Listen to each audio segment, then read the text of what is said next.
also, right? You're executing a command, you're putting some data down, you're pulling that data out. It's kind of like a queue that you could use for network traffic also. It seems a little slow, but technically it might be possible to, in fact, use this technique to channel TCP connections also. We'll get back to that a little bit later. All right, so the first example I wanted to show you is using Squeezer via DNS. It's really simple. I'll just jump straight to the picture. It works like this. Via the firewall, you deliver your SQL injection attack. And in this case, we're executing ipconfig/all. That generates some output. Right? The output of the command is generated. But we don't try and access this output. What we do is we have the output written back into the database. So the output of the command, it's sequenced and indexed, and it's put in a table that we create on the database. We then use a second SQL injection string. And effectively what we do is line for line, we encode that output. And for DNS, we encode it as hex. I can't remember exactly the length. I think it's 256-byte hex strings that gets encoded as, and then written in the form of a fully qualified domain name like you see there. And then we use a third SQL injection string to initiate a DNS lookup for that name. And so that string is then sent via DNS out onto the internet, where we can pick it up on our fake DNS server. We can then extract that encoded string, decode the hex, and we get the results being reconstructed on our side. So it's cute, and it's a sort of sexy, robust implementation, but in this case, it's nothing new. What's more interesting is using time as a reverse channel. And this was the thing that made made Squeezer a little bit new, I think, was we said the following. We said if you've got inbound traffic, you make the connection to the web server injects the SQL.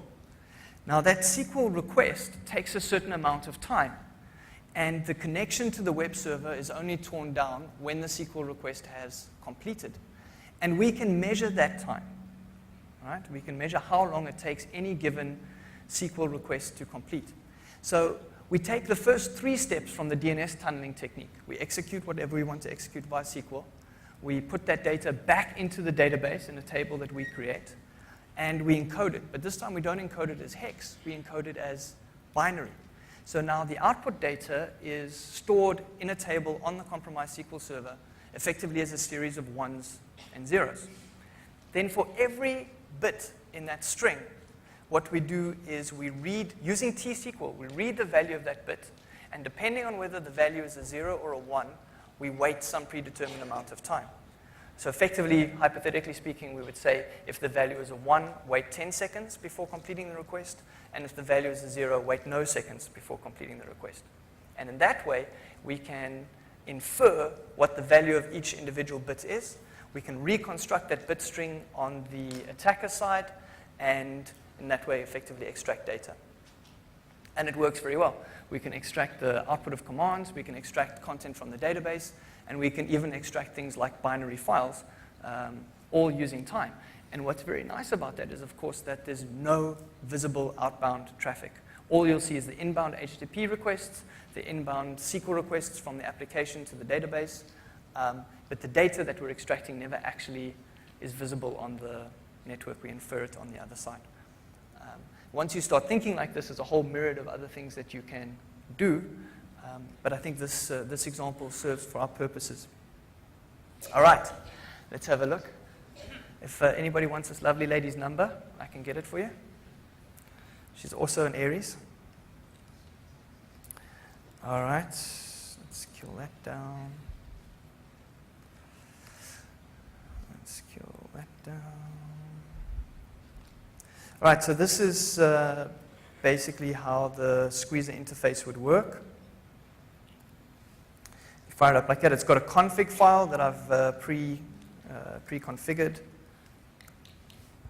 You see I configure the location of the request, the insertion string, there's the ASP that I'm attacking, there's some other small configure options that I can set. And then via the interface, I can choose my channel. So I could say my channel is DNS, oops, that's not DNS. I can say my channel is DNS, or I could say my channel is time, or I could say my channel is HTTP. All right, and I can then choose what I want to do. I can say I want to copy, I want to do SQL, I want to execute a command, whatever the case is. I say I want to execute a command, and then I can execute whatever that command is. And with a little bit of luck, there it executes. All right, so again, using Squeezer is nothing different. If you guys have used SQL Ninja or Injector.pl, or I know there's a whole array of these kinds of tools which all work in a similar way. What's interesting to note here is the separation of the delivery channel and the outbound channel, and particularly the use of DNS and the use of time as a data extraction channel, and a way of getting data out from a SQL server. All right, I have to move on from the pretty lady. So that was just a quick revisit to Squeezer, and you'll see in a little while why that's important to us. So Squeezer is effectively a SQL injection delivery engine, right, scripted in Ruby. So the next thing we want to look at is something that's also not entirely new, but is something that possibly hasn't been explored enough, and it's the concept of OLE object instantiation under SQL. So we all understand what an OLE object is. It's this executable package that's very common under Windows.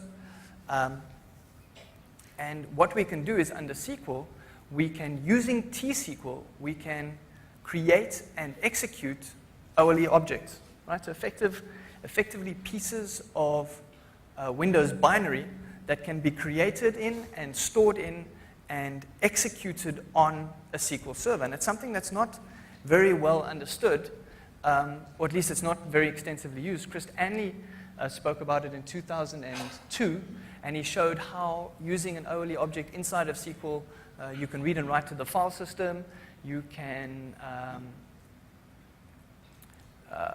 execute a shell, you can do a whole lot of other things, but we don't really see it.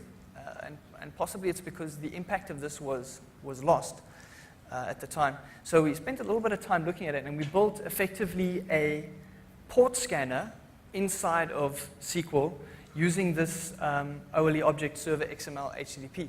Now, server XML HTTP is an OLE object that allows you to make XML over HTTP requests to web servers, and you can specify the IP address of the server that you want to connect to, and you can specify the port that you want to connect to, and you can read some error codes back from your outbound connection. So if your connection fails because of a TCP timeout, that's a specific error code. If the connection succeeds but you don't get proper HTTP back, that's a different error code, et cetera, et cetera. And so we can learn a little bit about the IP address and port that we're trying to connect to with this object by reading the return values. All right, skip over that.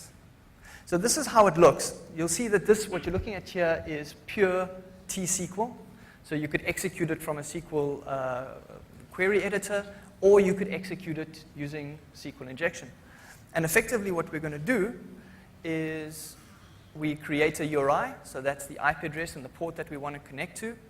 We instantiate that OLE control, and we configure some timeouts.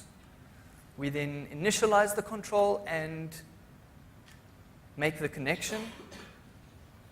We read back the status of the report, of the return status, and then we can effectively parse that error code to derive what the status actually was. And you'll see there we can differentiate between block ports, open ports, filtered ports, and we can even determine whether an open port is actually running a web server or not.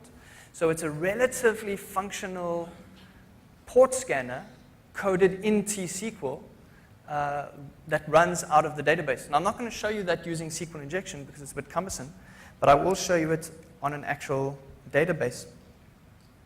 So you'll see there's the stored procedure that we created. And again, given that I've got sufficient privileges using SQL injection, I can create this stored procedure on the database using something like SQL injection, right? I don't have to have this interface. And then using the world famous exec verb, I can invoke that stored procedure, which is stored in the master database. It's a little bit big. And let's request a connection to port 134 on port 21. If I execute that, it comes back and it says that it's blocked. And let's say I change that to 22. Execute that, it says 22 is open. Let's say I change that to 8080, and I execute that. Then you'll see it's open, and it recognizes that it's a web server because what it got back was valid HTTP response. All right, so I'm not too excited about having a port scanner inside of SQL. I think it's quite cute, but I'm not that excited about it. What I'm excited about is what that means for us. I did that already. This guy is working out for a part in Star Wars Clone Wars. Is it Return of the Clone? How did that movie go? He wants to be one of those robot guys. All right. What does it give us? It gives us a SQL-based port scanner, which is cute.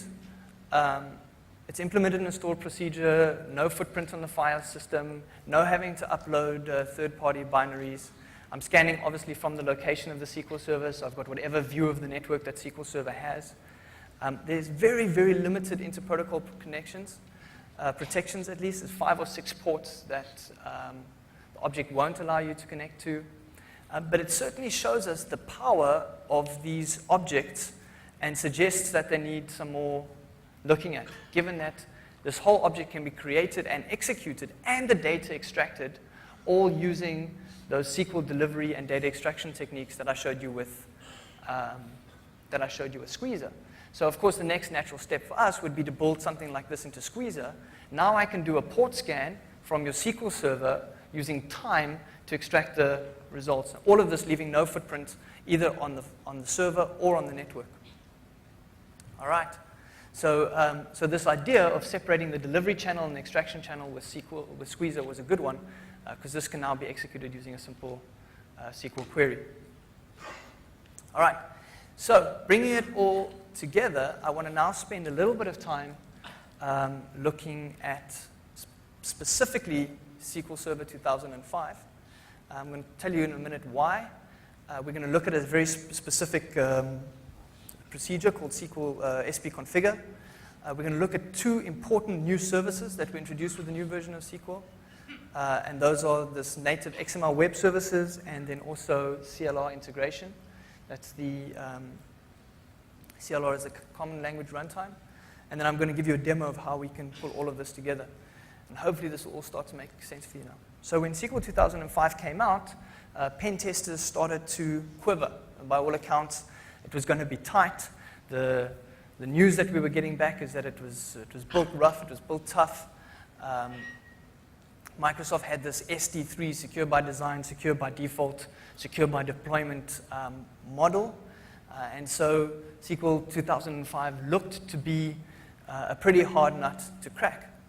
But they made 2 fundamental mistakes. The first being they added a whole lot of new features, a whole lot of new functionality. And of course, as we all know, with functionality comes complexity, and with complexity is the enemy of security. So some of this new functionality looks to be really, really interesting. I'm being attacked by in Afrikaans we call this a muggie. Those tiny little flies. Anybody know that? First is these new features, and the second problem is the continued use of in-band signaling. Basically what we mean by in-band signaling is that the same channel that you use to extract data from SQL is used to configure SQL. All right, so when somebody exposes a SQL server to you in some way, either directly or via a web application, then they're also exposing effectively an administrative interface for that service to you. And that leaves them with a lot of problems, as you'll see. Right, and at the heart of that is a stored procedure called SP configure. And SP configure effectively allows you to change configuration settings of a SQL server. So for example, in the old days, Microsoft used to say, hey, if you want to have a secure SQL server, you have to turn XP command shell off.